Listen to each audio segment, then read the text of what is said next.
Metz. Salut Paul. Attends, il m'appelle Metz, moi je vais l'appeler. Mesmer, Je vais l'appeler Pau. Salut Pau. J'ai entendu que c'était Metz, non? Ah, mais les intimes, c'est Metz, alors tu peux m'appeler oui, Metz. Je peux commencer comme Absolument. ça tout de suite. Non, moi, toi, c'est l'hypnose, évidemment. Oui. Moi, c'est le couple et l'amour. Oui. Alors, la première question que j'avais pour toi, c'est est-ce que l'amour est une forme d'hypnose? Parce que quand tu tombes amoureux, tu perds tes sens, tu fais des conneries. Ben, je pense que c'est un peu connexe, hein, parce que l'amour ou l'hypnose, moi, avec mes techniques d'hypnose, j'essaie de créer une connexion avec le public, j'essaie de créer justement, je fais en sorte que les connexions au niveau des ondes cérébrales se synchronisent et tout ça. Et dans l'amour, c'est un peu ça qui se passe. Il y a une connexion qui se passe dans l'invisible qu'on ne sait pas pourquoi. C'est là, on se sent bien avec la personne, elle nous donne des papillons, on a les jambes molles, les mains moites, on bafouille, le rythme cardiaque qui s'accélère, le coup de foudre et tout ça, ça se passe là. Et je pense qu'avec l'hypnose, c'est un peu là qu'on travaille. On travaille avec la connexion, on travaille avec les énergies. Et quand cette énergie, cette connexion se passe, alors c'est plus facile de tomber dans un état hypnotique. Oui, et je pense que oui, il y a quelque chose de similaire là-dedans. Quelque chose dans le même ordre? Oui, je pense que et donc, toi, tu as été hypnosé combien de fois déjà dans ta vie? Dans ma vie? Dans ta vie amoureuse? Plusieurs fois. Oui? Non, mais quand même, j'ai eu 2 mariages. Hein. J'ai ma première épouse que j'ai connue, j'avais 18 ans, on a eu des enfants assez rapidement ensemble, alors ça a donné mes 2 grands-fils que j'ai aujourd'hui. Et par la suite, moi je crois au chemin de vie. Hein. Alors quand notre chemin de vie, quand on a fini d'apprendre avec une personne, mais nos chemins se séparent, puis éventuellement, écoute, ça se passe de façon positive à ce moment-là. Alors on prend chacun nos chemins, on continue d'évoluer en tant que personne, en tant qu'être humain. Et c'est ce qui fait que par la suite, j'ai rencontré d'autres personnes qui m'aident encore à évoluer puis à avancer dans la vie. Et tu es avec Bel-Air, là, je suis avec Bel-Air, mon assistante. Depuis combien de temps? Écoute, depuis 2012. C'est ça, depuis 2012 que je suis avec elle. Un bail? Comment ça s'est passé? Ça a démarré comment? Ça a démarré, c'est que je l'ai rencontrée un soir. C'était une de mes réceptives qui était sur la scène. Et elle s'est démarquée pendant la soirée. Bref, il y a des gens sur scène qui sont plus dynamiques que d'autres. C'est eux qui font le spectacle et j'essaie de créer des stars dans la soirée. Et ce soir-là, c'est elle qui était une des stars. Il y avait plein de numéros où les gens imitaient du Elvis ou des trucs comme ça. Et elle faisait du Elvis Presley de façon magistrale. Oui, écoute, c'était magnifique. Alors, sous hypnose, elle faisait du Elvis Presley. Elle prenait toute la scène. Je l'avais remarqué, s'était démarquée pendant la soirée. Et après, dans la séance de dédicace, elle vient me voir, elle me dit, écoute, je ne sais pas ce que tu as réussi à faire dans mon esprit, dans mon cerveau, mais je veux apprendre à faire ça moi-même. Je veux apprendre à l'apprendre. Je veux le faire moi-même. Et c'était une des premières fois que quelqu'un me posait cette question, qui aimerait apprendre à faire ça. Souvent, ils vont dire, hey, tu pourrais m'aider à faire ça, tu pourrais m'aider à guérir, tu pourrais m'aider à me libérer de la cigarette. Ça arrive souvent, mais de dire, écoute, moi, je veux apprendre à faire ça moi-même, sur moi-même, parce qu'on doit être capable de le faire. Et je dis, mais oui, exactement, on peut prendre ça, apprendre à maîtriser notre subconscient par nous-mêmes. Mais là, je lui ai donné des références, je dis, voilà, tu vas prendre les cours, et par la suite, on a resté en contact. Mon divorce s'est produit entre-temps, et finalement, on a continué à se parler. Et maintenant, 12 ans plus tard, on a 2 enfants ensemble. Et donc, elle est avec toi en tournée tout le temps, alors? Pas tout le temps, parce qu'avec 2 enfants en bas âge, l'école, aussi, de faire la tournée, tu sais ce que c'est, hein, on change de ville à tous les jours, ça devient un petit peu fatigant pour les enfants. Alors, on essaie de garder l'équilibre là-dedans. Alors, j'ai mes fils qui viennent faire le relais, aussi mon fils Antoine qui vient, c'est lui l'assistant aussi sur la scène quand Bel-Air ne peut pas être là.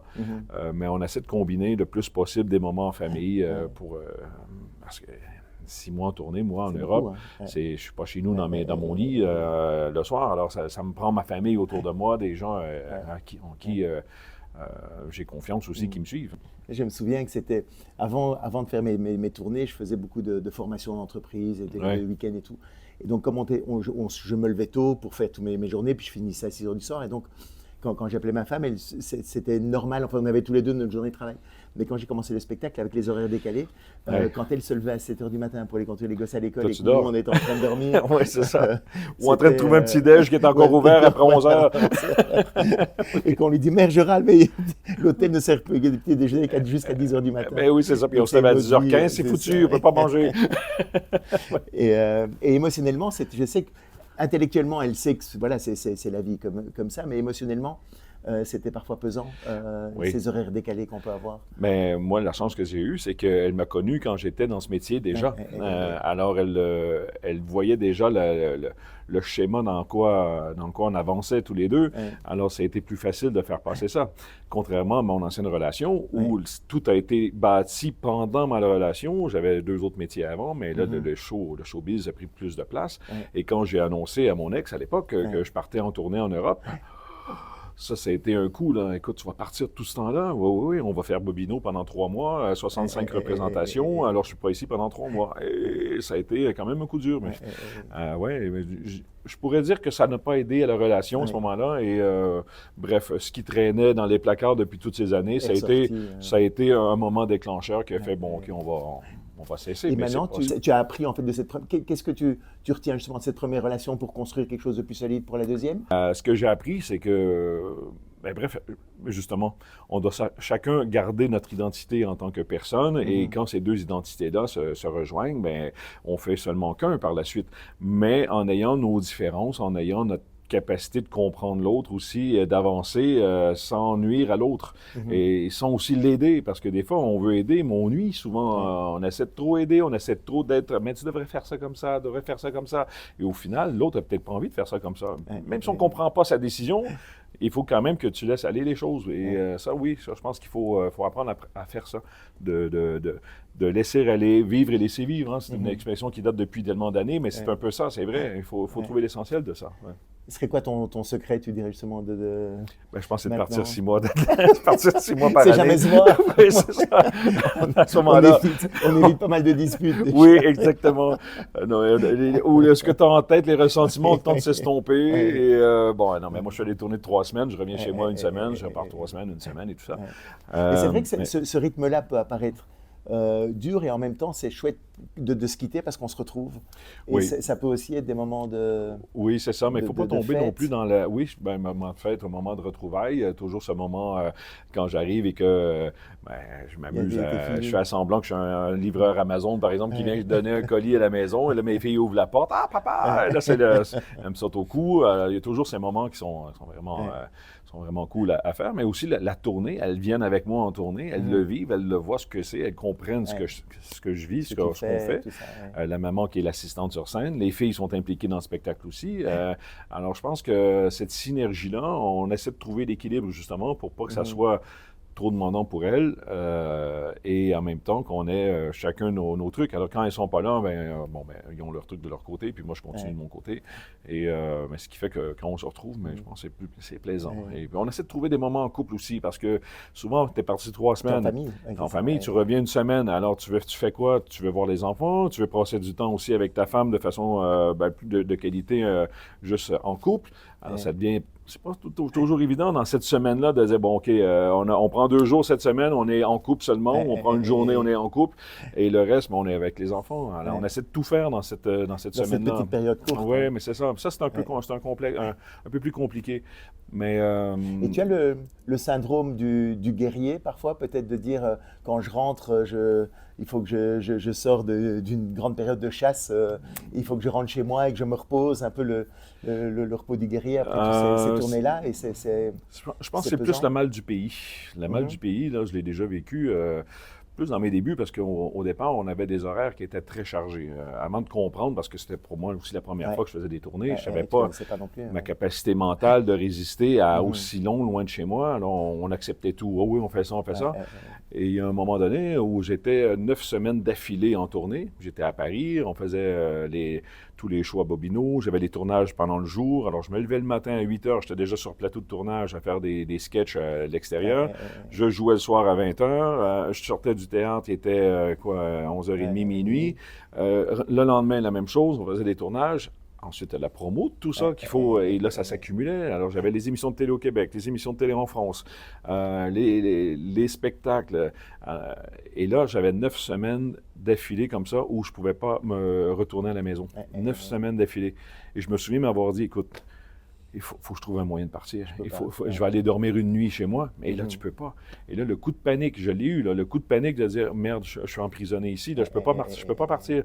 Et ben, j'ai les bonnes techniques quand même. Ouais, Je c'est me ça, suis hein. recentré, je me suis parlé, je me suis convaincu et finalement, mais ça a passé.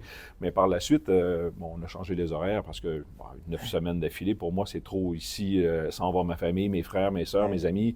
J'ai dit, bon, on va faire des 4 semaines. Et là, on est rendu où on fait 2 semaines et je retourne chez moi 7 jours. Alors, ça, je pense que c'est un bon rythme en ce moment. Ouais.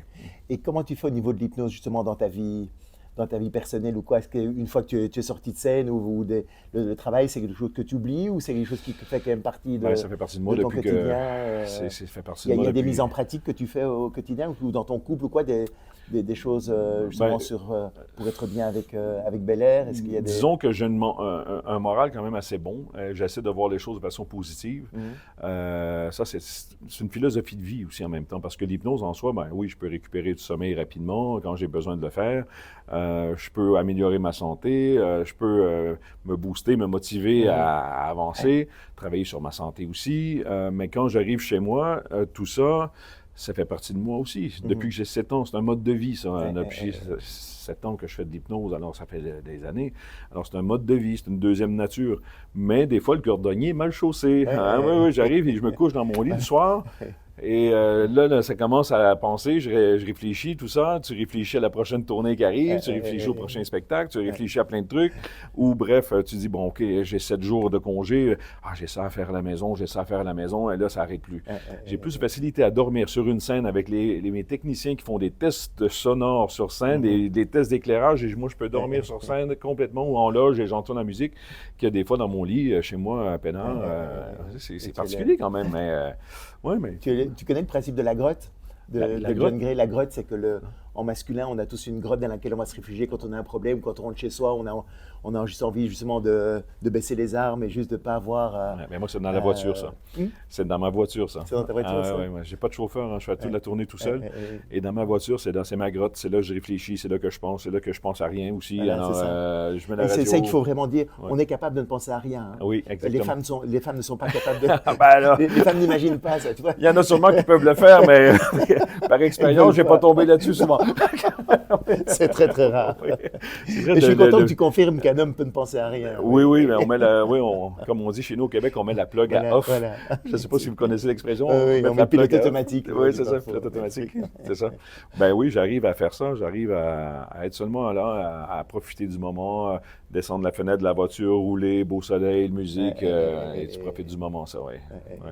Et avec tes filles, comment est-ce que tu pourrais dire qu'elles se sentent aimées ou proches de toi ou quoi? Ou tu penses que parfois que tu leur manques ou tu as peur de te dire est-ce que je suis trop loin? Est-ce que c'est... J'ai eu ce sentiment-là dans les tout débuts, quand je suis parti, pendant mes premières fois que je faisais 3 semaines et que mes filles étaient plus jeunes.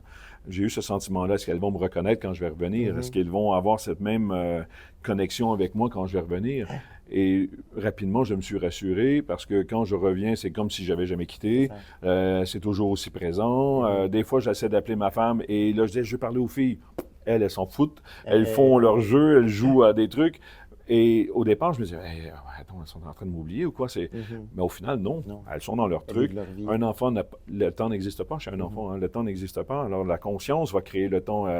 L'intellect, la logique va faire en sorte qu'on va avoir conscience du temps. Mais un enfant en bas de 6 ans, là, la conscience n'est pas encore formée. Alors, le temps pour eux, 1 semaine ou 2 semaines ou 3 semaines, papa, il n'est pas là. Il n'est pas là. Mais quand il est là, il est là. Alors, oui, je me suis rassuré là-dessus. C'est comme l'idée quand tu fais le cachet coucou, quand tu vas avec un bébé, tu caches derrière le canapé et tu reviens. Ah oui, lui, il pense qu'il va rire 20 fois, il voit apparaître et tout. Ou l'enfant qui fait ça, pour lui, il est caché. C'est ça. Mais non, elles le vivent bien. Et maintenant aussi, je voulais qu'elles comprennent ce que je fais. Alors, elles viennent faire un numéro avec nous en tournée sur scène. Elles participent au spectacle. Elles sont vraiment heureuses de le faire. Elles viennent devant le public et écoute, elles dansent, elles font plein de trucs devant 3000 personnes et je trouve ça beau. C'est aussi fabuleux. Ah oui, moi j'étais timide étant plus jeune et je voulais pas que mes enfants souffrent de cette timidité-là. J'étais érotophobique à l'époque. Ah oui, et j'ai dû me traiter de ça et je voulais pas que mes enfants vivent ça. Alors mes mes deux fils qui ont maintenant une trentaine d'années ont été confrontés au public assez rapidement. Et mes deux filles, c'est la même chose. Et la timidité, justement, pour draguer alors, au début, quand tu étais jeune, quand tu étais timide, c'était compliqué? Ah oui, c'était compliqué. Ben oui. Non, tu n'avais pas encore les techniques de seulement parler à une femme, de vouloir interagir ou d'échanger avec une femme comme ça, c'était déjà très demandant pour moi. Alors, c'est pas moi qui faisais les premiers pas. Souvent, j'étais confronté. Au Canada, souvent, on ne fait pas les premiers pas en plus. Oui, mais c'est ça, j'étais confronté à les femmes qui venaient me voir et ça s'est passé comme ça. Ou des présentations. Ma première femme, ça a été mon amie avec sa conjointe qui m'ont... C'est un blind date, on a été comme ça. Ça a été... l'hypnose en tant que telle, c'est pas l'hypnose qui m'a aidé pour passer à travers ça. On pourrait dire oui et non. Oui, parce que mon premier show d'hypnose que j'ai fait devant le public, on dirait que cette timidité-là a complètement disparu après le premier spectacle. La confiance est arrivée. Écoute, je peux affronter un public et ça a été la dernière fois que j'ai été timide devant le public. C'était mon premier show. Alors oui, l'hypnose m'a aidé à me libérer, mais pas de façon mentale. Ça a été vraiment, j'ai été confronté à une situation où j'ai pu le faire. Et je me suis poussé à le faire, mais une fois que je l'ai fait, ça a été gagné par la suite. Ça a été un changement drastique. C'est vrai qu'au lit, comment ça se passe, l'hypnose? Écoutez, je vais vous répondre honnêtement. Lorsque vous faites l'amour dans un état hypnotique, on peut décupler la sensation de la jouissance. Arrête, mais non. Comme on peut décupler la force, on peut décupler la force d'une personne, par exemple, je vous demande de faire des pompes. Vous allez peut-être en faire une quinzaine de façon normale, mais sous hypnose, on peut monter à 20, 25, 30 pompes parce qu'on va chercher ce rush d'adrénaline. Mais quand vous faites l'amour sous hypnose, on va aller stimuler une zone dans le cerveau qui va faire en sorte que la dopamine va être là, l'extase va être encore plus fort. Et un des avantages, c'est ça, c'est de pouvoir contrôler cette sensation, de décupler la sensation de jouissance, de sentiment de bien-être. Ça marche. Et tu as envie de... Maintenant, tu te dis, j'ai envie de vieillir avec Bel-Air, tu es... Oui, c'est de continuer la vie, c'est d'avancer, continuer d'évoluer. On est un couple, ça fait quand même 12 ans que nous sommes ensemble. On a eu des hauts et des bas aussi. Ça va continuer, ça. Ceux qui pensent que c'est toujours calme-plan, mais je pense que les clashs entre deux personnes ou les confrontations entre deux personnes, si c'est pris de façon positive ou si on prend le temps de faire un recul et d'analyser tout ça, ça va nous aider à avancer. Des fois, on se confronte puis on reste sur nos positions et là, ça peut être compliqué. Mais je pense qu'il faut apprendre à... Déjà, respirons. Respirons. L'autre t'énerve, ça se peut, va-t'en. Va-t'en, va respirer un bon coup, tu reviens. Même si l'autre gueule derrière toi, va-t'en. Et l'hypnose aide pour gérer les conflits ou... Ma femme est réceptive, alors quand c'est trop intense, je l'endors. Si ça marchait comme ça. Ça marche pas comme ça. Non, ça marche pas comme ça parce que, écoute, justement, avec l'hypnose, on peut pas prendre le contrôle d'une personne. Alors, si ça devient trop intense ou si on va contre la volonté de la personne, elle va bloquer la suggestion, elle va s'éveiller. Une chance que c'est comme ça. Parce que sinon, ma femme pourrait penser que je la manipule de tout bord, tout côté, tout le temps. On a choisi la maison séparée. Moi, je l'ai jamais choisi, c'est toi qui l'as choisi. Mais non, chérie, t'as dit oui, mais sous influence, des trucs comme ça. Alors non, c'est...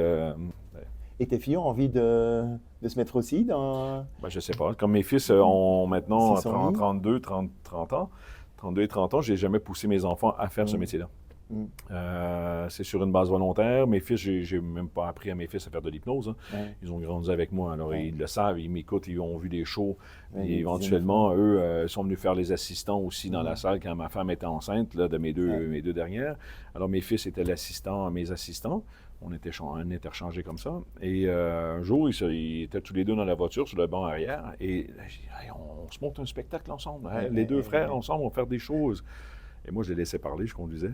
Et dans l'après-midi, ils ont pondu un spectacle d'hypnose. Et j'ai fait, écoutez, c'est parfait. Et mes filles, c'est la même chose. Là, elles viennent participer au spectacle, elles font un numéro sur scène. Et si elles veulent faire ça de leur vie, OK, mais jamais je vais les pousser. Parce que je ne vais pas les influencer. Ils ont leur vie à eux.